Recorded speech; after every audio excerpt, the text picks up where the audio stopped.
It has been a very long time. It's actually been 2 weeks. Well, last week we done the Misfits fight card. That was sick. We got 6k on the stream. Insane. The most I've ever received in a stream.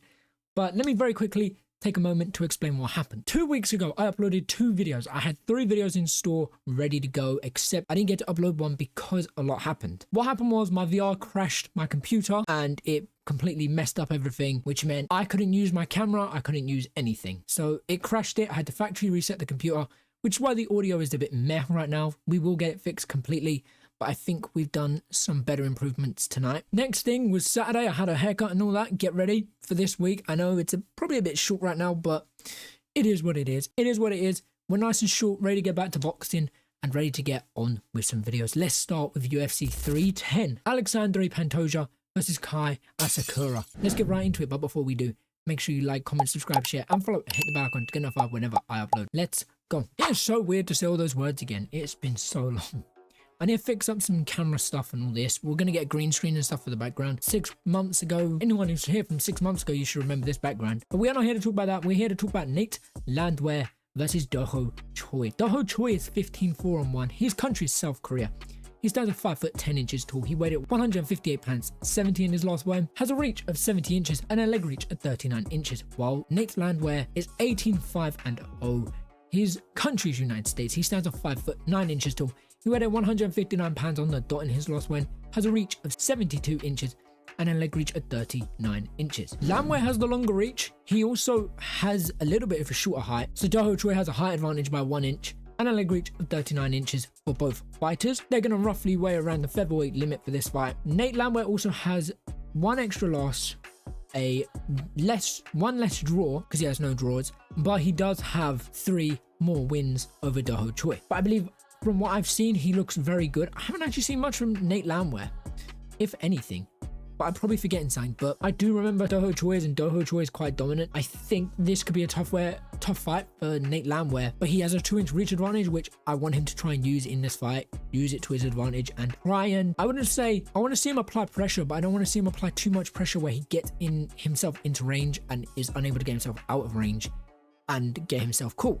So he should use that 2-inch to his advantage, but start strong, start quick. Because I believe Dooho Choi is going to start a lot quicker and work to get on the inside. Dooho Choi is going to start very quick and go for that knockout as soon as he can, I believe. But let's move on to win buys to see how they've got it done in their previous fights. Nate Landwehr has a 50% KO, 11% submission, 39% decision with an average fight time sitting around 9 minutes and a knockdown average of 0, while Dooho Choi on the other hand has an 80% KO, 7% submission, 13% decision with an average fight time sitting around 8 minutes and a knockdown average of 1. Like I was saying, Dooho Choi is going to start very quick, very dominant, get on the inside and go for a knockout. I believe that Dooho Choi needs to do that. He needs to apply a lot of pressure, get on the inside and go for a knockout, because Nate Landwehr could just stand there, pump out his jab, circle out, move around, don't allow Dooho Choi to stop, and Dooho Choi needs to make it uncomfortable for Dooho Choi to get on the inside and struggle to get on the inside, or else Nate Landwehr is going to be fighting against someone who has most of his wins coming by knockout. Yes, half of Nate Landwehr's wins are coming by knockout, but over half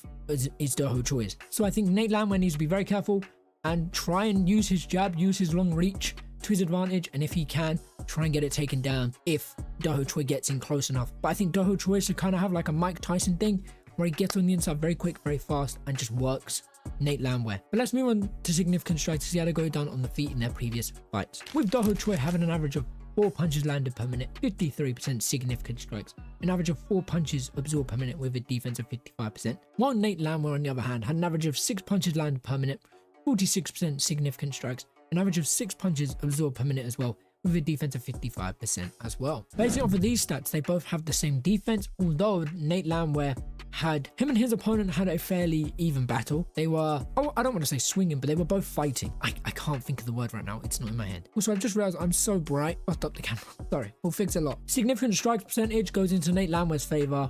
The absorbing goes in Dooho Choi's favor. Dooho Choi's opponent wasn't trying to trade with him or trying to fight his best with him. Nate Landwehr landed more. So Nate is going to probably start very quick. He's going to start his game plan. He's going to have a very good output, while Dooho Choi's opponent's output was a lot worse. So Nate Landwehr can handle the output, but can Dooho Choi land more powerful strikes than Nate Landwehr's opponent? And can Nate Landwehr land not only more strikes than Dooho Choi's last opponent, but can he land the more damaging shots? That's what we're gonna have to wait and see. And I think this is a very even battle, but I think if Dooho Choi can break down that range and get on the inside, I think it could be over for Landwehr, but we'll have to wait and see. But let's move on to the grappling to see how they performed in the form of grappling in their previous fights. With Nate Landwehr having an average of 1 takedown on the dot, 41% takedown accuracy, 86% takedown defense, an average of 1 submission, with Dooho Choi having an average of 1 takedown, 37% takedown accuracy, 47% takedown defense, with a submission average of 1 as well. Based off of the points, Dooho Choi and Nate Landwehr